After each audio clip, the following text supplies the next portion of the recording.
Hello, gorgeous. Welcome to HG Radio, everything beauty, cancer, and inspiration. Here is your co-founder and host, Kim Becker. Hello, gorgeous, and thank you for joining us today. I'm your host, Kim Becker, and this is Hello, Gorgeous, everything beauty, cancer, and inspiration on Society Bites Radio, social interaction for the mind and soul. This episode is brought to you by Amplified Marketing Group. They specialize in affordable mobile solutions that will get you noticed and help you retain customers. Check them out at yourphoneguy.com. That's URPHONEGUY.com. So I wanted to bring you, this is a special episode. I woke up this morning and I thought this is something that we need to talk about. You know, we're all in this together. And this week I had a Zoom call with several salon owners from across the country. I had them from Texas to Michigan to Long Island, New York, to upstate New York.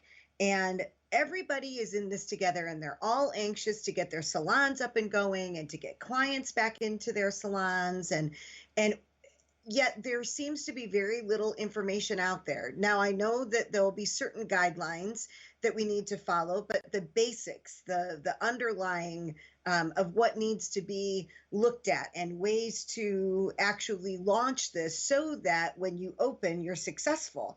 What I don't want to happen is that these salons get to open and then a month or two down the road, because of contamination and more viruses, we have to close again. So I thought it was really important for me to do an episode on reopening your salon after COVID-19. So like I said, I just really felt led to be able to do this. So let me go back to my background. So I was a hairdresser for 30 years and I owned a salon for 10 years. And for the last 14 years, I founded a nonprofit called Hello, Gorgeous. And we provide complimentary makeovers for women battling cancer. That's one of the things that we did.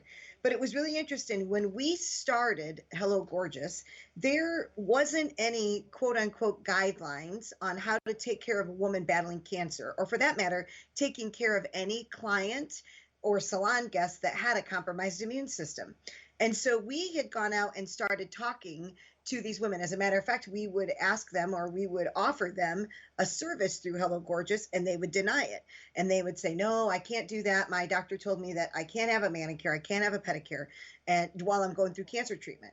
And I asked why they couldn't have that. And they just said, well, I don't know. My doctor just told me that I couldn't have it. So I started going back and I talked to the doctors and the nurses, and I would ask them, you know, why is it that you're telling these women that they can't have these services? And it all came up about safety. It was that they were fearful because of her compromised immune system and the chance of bacteria or contamination of something, that they just preferred that she not get any of these spa services done. And for me, I was crushed, because that's when a woman really needs to be pampered and made to feel special, is when she's going through cancer treatment. But as we're walking through this whole COVID-19, I thought, you know, all of the things that we have done for the last 14 years and have successfully kept women battling cancer safe while she's visiting the salon. These are all things that anybody could be doing for any salon guest to make sure that they stay safe while they're visiting your salon. So I want to talk a little bit about that. I also want to review some of the safety standards that we all learned when we were in beauty school. I went back to my Milady cosmetology book. When I was trying to really develop a training like this, I wanted to go someplace where it was the same across the board. And on my call on Wednesday that I had with these salon owners, what I realized is that everybody's going to have different degrees when they open. But if everybody starts with the basics, right, then you can build out what that looks like going from there. You know, it's like a house. Once you have your foundation, then you can build it any shape and size that you want, but you've got to have that foundation. You know, so what I want to be able to do is I want to give you the foundation. I want to take all of the things that we learned while we were in beauty school that we should be doing every day, but I'm sure that many of us haven't, and all of the things that we learned over the last 14 years through Hello Gorgeous that have allowed us to provide services for women that have a compromised immune system, and put them into a training that will help you at least get a better handle on what you should be looking at, things that you can be doing with your own power to make your salon safe and safer than it was, so that the businesses will keep going. As I said before, I don't want to start this and then have everybody have to close down because they see a big surge in the COVID virus. So, so as I said, we've been doing Hello Gorgeous for 14 years, and it's been amazing. The women feel safer, and it's a lot about education. So we're going to get into that. But I want to check in with you guys. How are you guys doing right now? I don't know where you're at or what part of the country are that you're listening to, but man, when I walk in the grocery store, all I see are fear in people's eyes. Everybody's got a mask on. Nobody smiles. It seems like there's just all of these unknowns. People just don't know what to expect. And everybody in the beauty industry, I feel, needs to be on the same page. We truly are all in this together. And I know that Georgia is opening their salons right now, and we've got a couple of affiliates down in Georgia, and I'm excited for them. But, I know that we've got other salons in other parts of the country that aren't able to open as of yet. So and maybe you're a suite owner. Maybe it's not even a salon. Maybe it's just you. It's not a huge team. But I still think that the safety is part of it. One of the biggest things that I want you to remember is that you need to communicate to your salon guests about the adjustments that you've made to keep them safe. When we do a Hello Gorgeous makeover, as she's going through her services, we make sure that we talk to her and we let her know that the salon itself has gone through a training. Before any salon can go through the Hello Gorgeous program or participate in the Hello Gorgeous program, they actually have to go through a 3-hour training where we teach them not how to do a pedicure and a manicure, but how to do a pedicure and a manicure on a woman battling cancer. And so they appreciate when we tell them, these are the special things that we've done to make sure that you stay safe. You can almost see their shoulders relax a little bit. They breathe a sigh of relief. And I feel like going forward, that's what you're going to have to do for your salon clients. You're going to have to tell your guests, hey, these are the precautions that we've taken to make sure that you stay safe. And if you're a salon guest and you're listening to this, there's no reason why you can't ask your salon stylist or the owner or the manager what safety precautions or what new procedures have they put into place to ensure your safety. I think that that's all fair. But so when a salon guest visits the salon, they cannot see business as usual. They absolutely cannot see business as usual. That will freak them out. They've got to see that there are things that are different in there. But yet you don't want to negate what's made them feel the love of your salon in the first place. So it's really a fine balance. You have to find whatever that balance is for you. So many of the things that we've incorporated, like I said, in our Hello Gorgeous program has allowed salons to keep their Hello Gorgeous women safe, but now it can keep every client, every guest that comes into your salon, it can keep them safe. It's truly about educating your salon guests on the safety measures that you're now taking. But it's also that everybody in your salon needs to be on the same page. So what does that strategy look like for you? How are you going to set up a plan to make sure that everybody knows that you've set up the plan as the owner or as the suite owner, that this is what you're going to execute once you're able to reopen? And then how do you get your entire team to be engaged and to be on that same page? How are you going to ensure that every single stylist in your salon or that every single guest is following the protocol that you put into place to ensure safety wherever you're at? But you have to decide what that looks like. As the owner of the salon, as the suite owner, you have to be the one that decides exactly what that looks like so that everybody feels the confidence that you have, and you're the one that casts the vision. You're either casting the vision to your team or you're casting the vision for your guests. And if you're the guest that's walking into the salon, what does your expectation look like of that salon? What do you expect to see when you go in there? What kind of questions will you have? So one of the biggest things that you need to know is that contaminated salon tools can spread infection from client to client. Now think about that, and think about all the salon tools that you have. Contaminated salon tools can spread infection from client to client. So you've got to make sure that you're not contaminating them. So let's go back old school.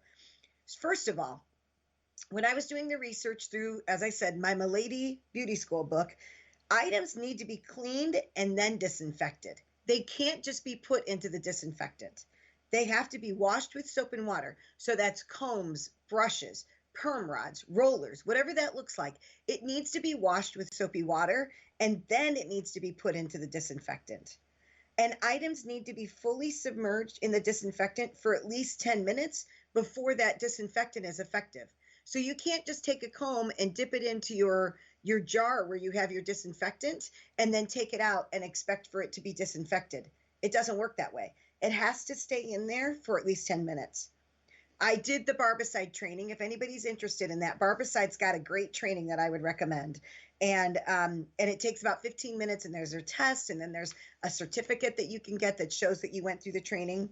And they recommend that your disinfectant is changed daily, not weekly, not monthly, but every single day that you need to be changing your barbicide, unless you're using something other than barbicide and the label states differently. Now, the other thing that I found that was really interesting, because I've experienced this myself when I've gone to have services done, that especially if it's a pedicure, that they'll just take bleach, household bleach, and they'll put it in the basin, the pedicure basin, and then they rinse it out and it's gone. Well, household bleach may not be an effective disinfectant. So there's a few things that you need to look at. Number one, it must have an EPA registration number on the bleach in order to be an effective disinfectant. And it needs to contain at least 5% sodium hypochlorite in order for it to be an effective disinfectant. Also, when you're cleaning out your pedicure baths, that has to go inside the pedicure basin, and then it needs to be in that whirlpool for at least 10 minutes to ensure that that disinfectant has ample time to do its job. So let's talk a little bit about Hello Gorgeous. So many of the things that we do for the Hello Gorgeous visits, you can do for your regular salon guests to keep them safe. So when we offer a manicure and a pedicure to a woman battling cancer, we have what we call disposable kits that we put together. So it's everything that's disposable. It's used on her and then it's thrown away. And those are fingernail polish remover pads, they're cotton balls, we've got orange wood sticks, even the file or the nail file or the emery board, it's used once and then it's even given to her, it's thrown away. We've gone so far as our manicure bowls have disposable liners in them. When we do a pedicure, the pedicure, it's a basin that has a disposable liner in it. The pumice stone, we take full-size pumice stones, we cut them in half, we use them on her, and either we give it to her to take home or we throw it away. The same thing with the toe separators. We use them one time and they're either given to her or they're thrown away. I think that, again, these are all things that we've done because we're dealing with a woman with a compromised immune system. Now you're dealing with a different situation, but I think that these could be productive for the salon guests that you serve. Think about your facials and your massages. Now, we've got disposable sheets and disposable pillowcases. We use disposable washcloths. And when we apply product, we never use fingers. The worst thing that you can do is take a jar of product and dip your finger into it to actually dispense it from the jar. We use a little, it's a coffee stirrer, or you can use I want to say popsicle stick, but I know that's not the right word, but they've got those at the supply stores that you can actually take that stick, you dip it, or a spatula, you take it and you dip it into the jar, and then you can dispense it on your hand and then apply it from your hand onto her face. Or just take the spatula from the jar, don't even put it on your hand, and promptly put it on her face. Use a different spatula to dispense more product from the jar and apply in another area on her face if you need to. But putting your finger in that jar as you're dispensing that product and then closing that jar back up, you're contaminating the whole thing. So all of these things really need to be considered when you're moving forward and you're thinking about reopening, when you're thinking about reopening your salon. So let's talk about other areas of the salon and maybe things that can eliminate touches. So one of them is the styling area, right? They've said that every guest may need a new cape. You need to be properly disinfecting all your combs, your brushes, your shears, and your styling station. It may be that you need to wash your styling station and then disinfectant after every client. These are things you need to be thinking about now, because as you're rescheduling your clients, you may need to build in a little extra time. I was thinking about something with the styling area, needing a new cape. When I have gone places and actually gotten a pedicure, nothing brings my heart more peace as to when they bring out the implements and they take them from that package, and the package is opened right there in front of me. And I thought a lot about this, and I thought, maybe that's something that we need to do for a while. Maybe that after you get done with the capes, or at the end of the day, you actually are taking a cape and you're folding it up and you're putting a cape, a comb, a neck strip, and maybe even a brush in a plastic baggie, right? A big gallon-sized baggie, and you have those stacked up on your station. So when that salon guest comes in and they sit in your chair, they watch you open up that baggie and remove a fresh cape, a fresh comb, a fresh neck strip, and a fresh brush. What kind of peace would that give your salon guest? And if you were a salon guest, how would that make you feel if you knew that you just didn't go and grab that cape out of the dryer? You may tell me that it was washed and dried, but for all I know, you could have just thrown it in the dryer and moved forward. So again, these are all things that we need to ensure, that we need to talk about. We need to come up with a strategy so that we're providing safe services for our salon guests, but our salon guests are feeling safe while they're receiving services in our salons. So the processing areas, when you're talking about eliminating touches, you're going to need to wipe down the dryers and the processing machines after every use, wipe down the chairs in this area. But let's think about this. Let's think about books and magazines. Right? Every processing area that I know that I've ever been in, there's always been all kinds of magazines and all kinds of style books so that you can go through. Those may need to be put away for right now, because if one person is touching it and then they're laying it down and then somebody else is touching it, what we're trying to do right now going forward, at least for a short period of time, is to eliminate touches, right? So let's think about the reception area. So I'll share a story with you. So last week, my mom had to go to a doctor's appointment, and I don't like for her, she's a widow, and I don't like for her to go to the doctor by herself. So I said, Mom, I'm going to go with you.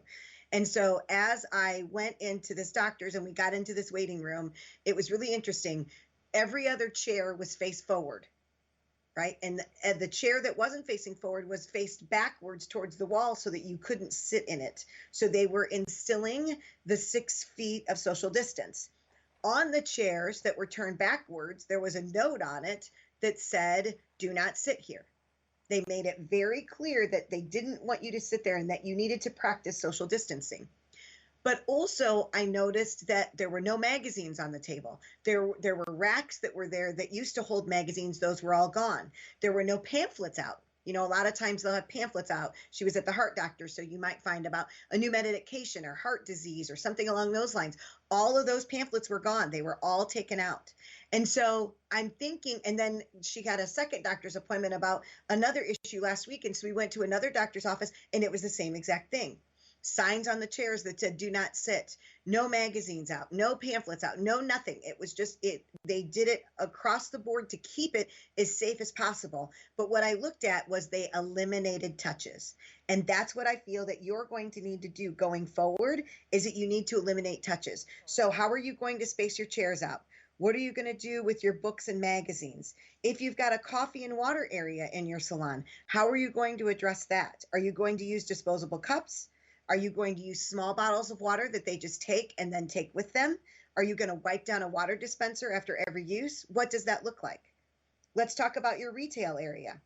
So how many times does a person walk into your salon and go to the retail area and they pick up a bottle and they pull the top off and they take a whiff of what the scent smells like, and then they put the top back on a bottle, and they place it back on the shelf?